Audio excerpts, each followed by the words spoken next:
بسم اللہ الرحمن الرحیم۔ ایک مرتبہ پوچھا گیا، یا رسول اللہ، سب سے زیادہ شریف کون ہیں؟ حضرت صلی اللہ علیہ وسلم نے فرمایا، جو سب سے زیادہ پرہیزگار ہو۔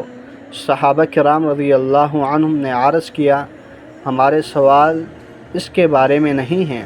اس پر آپ صلی اللہ علیہ وسلم نے فرمایا، پھر نسب کی روح سے اللہ کے نبی یوسف علیہ السلام سب سے زیادہ شریف تھے۔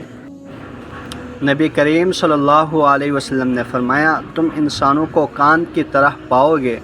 بلائی اور برائی میں جو لوگ جاہلیت کے زمانے میں بہتر اور اچھی صفات کے مالک تھے، وہ اسلام لانے کے بعد بھی بہتر اور اچھی صفات کے والے ہیں، بشرطے کہ وہ دین کا علم بھی حاصل کریں۔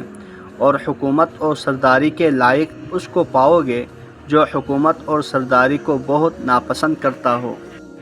صحابی رسول فرماتے ہیں، میں نے نبی کریم صلی اللہ علیہ وسلم سے سنا، آپ صلی اللہ علیہ وسلم فرما رہے تھے کہ فخر اور تکبر ان چیخنے اور شور مچانے والے اونٹ والوں میں ہیں، اور بکری چرانے والوں میں نرم دلی اور ملائمت ہوتی ہے، اور ایمان تو یمن میں ہے، اور حکمت حدیث بھی یمنی ہے۔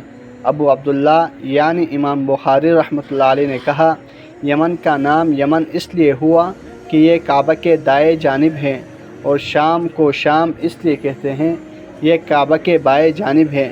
اللہ جل شانہ سے دعا ہے، جتنی احادیث مبارکہ پڑھی سنی ان پر عمل کرتے ہوئے دوسروں تک پہنچانے کی توفیق عطا فرمائیں۔ جزاکم اللہ خیرا کثیرا۔